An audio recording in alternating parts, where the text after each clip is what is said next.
In the early 1920s, a number of young, healthy women started to come down with a really odd illness. Their teeth would start falling out of their gums. Their bones started to break really easily.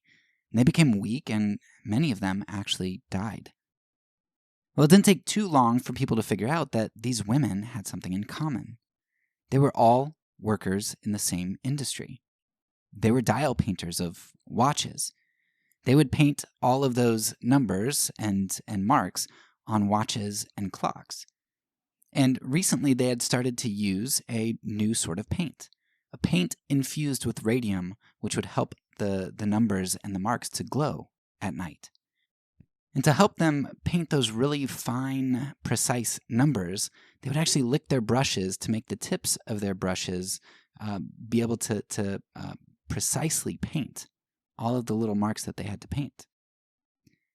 Now, dial painters weren't the only ones experiencing negative effects, because since radium was discovered and started to be used in around 1898, radium was used in a lot of different things. It was used in medicines, in cosmetics, and even in cocktails. I mean, everybody thought that something so beautiful and so powerful, it had to be good for you, right? But in the end, they discovered that really, when handled without care, radium was a substance that led not to life, but to death. Now, we probably would be asking ourselves, why wouldn't people back then have a caution with something so new? Like, we're so much smarter than them, right? But the way that they handled power back then really isn't different than the way that we are handling power today, or how we've always handled it. We humans often think we are invincible. We think that we know how to wield power, believing that we know what is beautiful and what leads to life. But so often when we rely on our own wisdom and our tendency to judge by outward appearances, we end up producing death and destruction. The path we think leads to life so often leads us to death. Today, I want to talk about a similar power. I want to discuss a power that promises life, but really leads to death when it's mishandled. It's a power that we see long ago, and a power that we see still today. It's the power of kingdoms, the power of nations. And this power was the Jewish hope that we're going to take a look at here in John chapter 10. They believed that having their own earthly kingdom and their own land, just like they did in the Old Testament, was the ultimate source of power, meaning, and life, the mark of God's salvation. Because of this vision of life that the Jewish people had, they were constantly in revolt. But in reality, clinging to their Jewishness and to their view of a militaristic, nationalistic Messiah as their hope, it was more like licking radium from a paintbrush. It was actually leading them to destruction and death. Today, I want to explore this false promise of life that actually leads to death, and contrast it with the true life that Jesus came to give us. First, let's look at the life which leads to death, the substance or idea which promises to give us life, but actually tends to bring destruction. In verse 22 of John 10, John starts to give us some seemingly unimportant details, or at least details that might be hard for us to really figure out why they're important. So first of all, John tells us that this is the time of the festival of dedication. And if you haven't heard of that before, you may have heard of Hanukkah, which is just another name for this.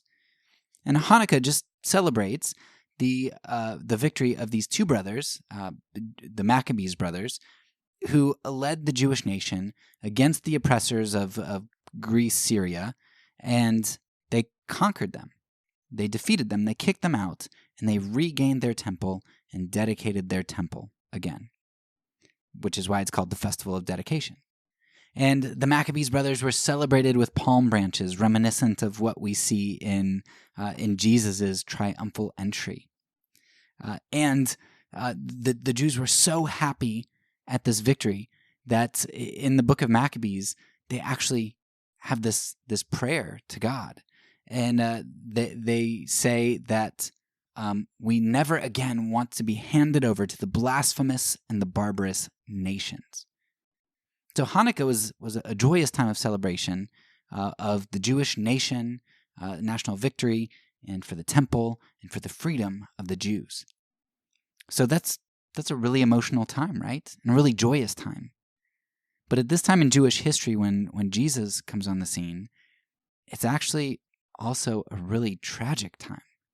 Because when the Jews are celebrating Hanukkah in Jesus' day, they are now under a new oppressor. They are under the oppression of Rome. And so not only was Hanukkah at this point a celebration of past victory, but it was also a petition to God of a current hope for a Messiah who would come and bring life back to the Jewish nation. More than any other time of the year, this was a time of the year when the Jewish nation was longing to be free again. So it's no surprise, then, that at this time of the year, the Jews really wanted to know about the Messiah. And this is when the Jews gathered around Jesus. And some of your translations would actually use the word, they surrounded Jesus, because the word is kind of a powerful one. If you look at a lot of its usages throughout the Septuagint and then in the New Testament, it's a lot of times used in a powerful way, often of like armies circling and surrounding a city to attack it. Or also you can see it in Jonah when the water engulfs Jonah. It just comes around him. It's all encompassing. It's a very powerful word. So these Jews come and they surround Jesus and they ask him a question. They say, "How long will you keep us in suspense? Are you the Messiah?" And that's a powerful question in and of itself. But if you take a look, it's actually also a Greek idiom. And this idiom literally translates to something like, "How long will you take away our life?" Or "How long will you take away our soul, our being?" I think that's powerful.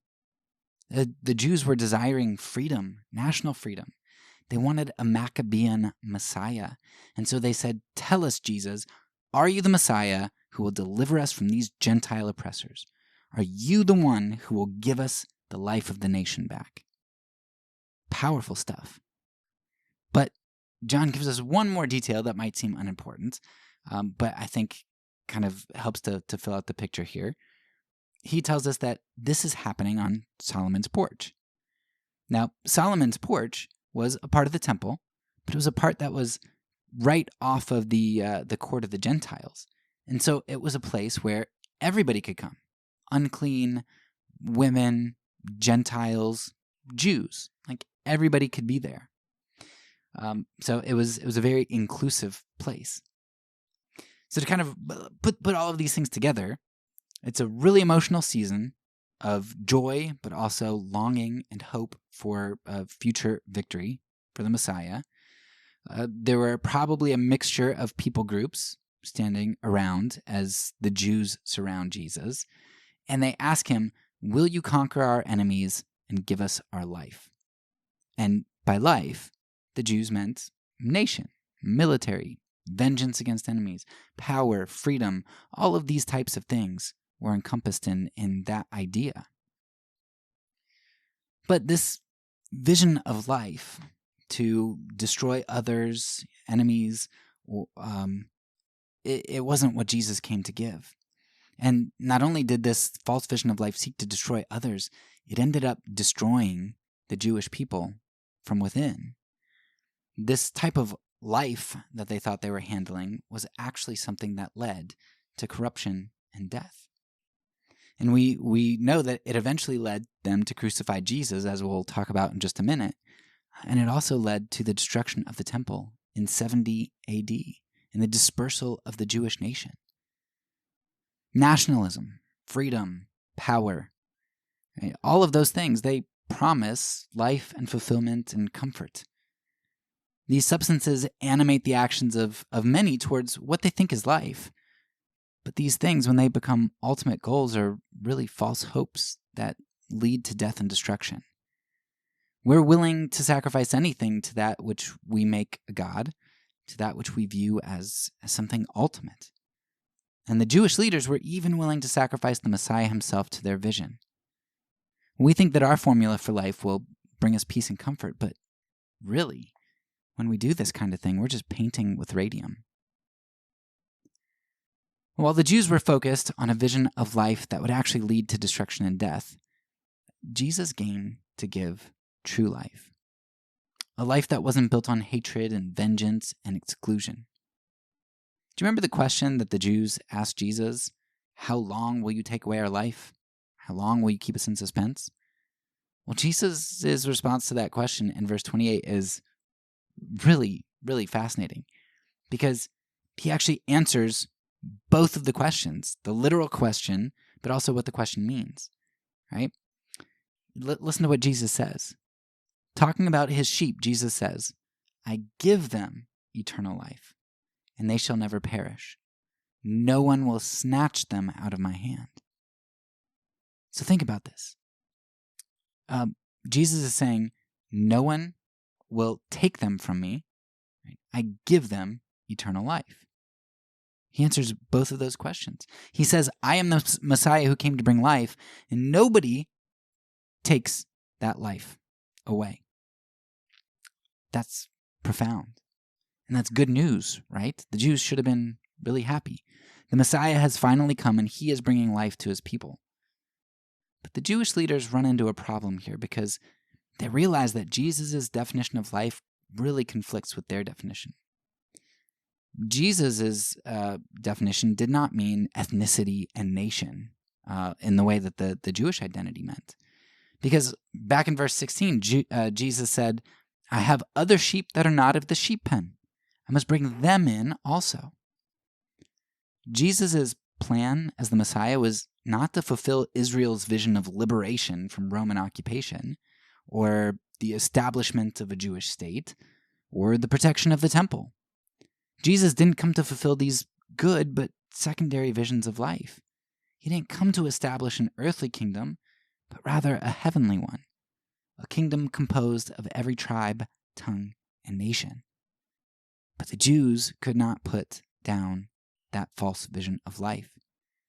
To them, that kind of preaching sounded like death. I mean, you remember what the Maccabean brothers had said was the worst thing that could happen? To be taken again by blasphemous and barbarous nations? Well, now Jesus is telling the Jews that some of those from the oppressing group, the Gentiles, are to be included in the sheep pen. Well, Jesus knew the power of identity. He understood that it was really difficult for a lot of the Jews to put down this kind of thinking. And such a thing is powerful then, and it's still powerful today.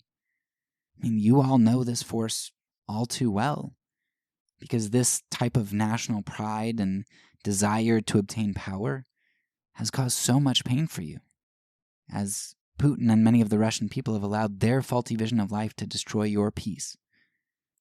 While we may identify more with the Jews in this story, with the group being occupied by an invading army, the group being wronged, it's important to see that the hearts of the religious leaders in this story weren't much different than the hearts of the oppressors, if different at all. Because only a chapter later, we see that they used their power against Jesus as well, when his vision of life conflicted with theirs. I want you to listen to John 11:47, because this is right when the Pharisees are meeting together after Jesus has raised Lazarus from the dead. His greatest miracle, his greatest sign, amazing, right? A resurrection of somebody from the dead. That should have been a catalyst for people to believe in Jesus, but it's actually what made them seek to make sure that he died. Why? How does that make sense? Listen to John 11:47. Then the chief priests and the Pharisees called a meeting of the Sanhedrin. What are we accomplishing? They asked. Here is the man performing many signs. If we let him go on like this, everyone will believe in him, and then the Romans will come and take away both our temple and our nation. Then one of them, named Caiaphas, who was high priest that year, spoke up. You know nothing at all. You do not realize that it is better for you that one man die for the people than that the whole nation perish." This response to Jesus is almost exactly the prayer that the Jews had been echoing for 200 years since the Maccabean revolt. Let the Jews not be handed over to the blasphemous and barbarous nations. And such a sentiment was especially stirred up at Hanukkah. I mean, the Jews were occupied. They were taxed. There was great injustice. All that they had left was the temple and this idea that they were clinging on to of the Jewish nation. And God forbid that they lose those two things, that they lose their temple and their nation. But how did they not see at least Jesus' works as life? How couldn't they see it? I mean, they saw that he healed the unclean. They saw that he gave hope to the poor and the outcast. They saw that he called in the foreigner and the Gentile. They saw that Jesus' words and works were life. But in seeing all of those things, they were blind because it wasn't what they wanted to see. They didn't see a national identity that Jesus came to give them. And so to save that vision that they had, Jesus had to die. Now, it's really easy to judge the religious leaders at this point, right? But at the same time, when you look at Jesus' words, they're really hard, aren't they? 2 weeks ago, we discussed allegiance. Jesus says that we have to forsake our families, ourselves, and all things. And that all things includes our national identities and our ultimate allegiance to our nations, because our ultimate allegiance is to Jesus. Who can believe this? Always. And how is such a thing, how does that provide us any hope at all? It seems hopeless. Yet just where we find the words of Jesus are heavy, we have to always recognize the lightness of his burden. Jesus may call us to forsake our blood relatives, those 10 to 20 people that we might think of as our close families. But what does Jesus do? He multiplies our families exponentially because he declares that whoever does the will of my Father in heaven is my brother and sister and mother. All the people of God are our family. We can forsake our families because Jesus gives us them back, plus so much more. And Jesus may also call us to put aside our nation, our focus on our nation, that tiny little sheep pen. But that's only because Jesus has something so much bigger for us. He calls us to lay aside our hopes in earthly kingdoms, but when we give our allegiance solely to the King of Kings, our hope is no longer tied to a piece of land, to power, to armies, or to vengeance. Our hope is instead tied to something which can never be reduced, never taken away, to the finished work of Jesus. We are in his hands always. Nobody can ever take us away from him. Today, we have the opportunity to choose to embrace a life that really isn't any life at all, but actually leads to death. Or we can embrace what seems like death, but leads to true, everlasting life. My challenge to us is that we would trust Jesus' words, that he is true life, and that no one can snatch that life away. If we are his sheep, we are secure in him. I want you to choose to live unto true life, and to demonstrate that true life to others. Most of the world right now is walking around dipping their paintbrushes into a radium-infused paint, and they're using that to color the canvas of their lives. They think that the beauty which comes in the power of a substance that only reveals itself when the lights are turned off, when it glows faintly in the pitch blackness of night, they think that's life, that's power. But Jesus is the light of the world, and he doesn't merely shine dimly in the dark. Rather, he drives the darkness away. Where Jesus is, there is no need for substances that mimic the power of light, especially substances whose mimicry is fueled by the power of death. For as John says, in him was life, and that life was the light of all mankind. The light shines in the darkness, and the darkness has not overcome it. This is your hope, Christian.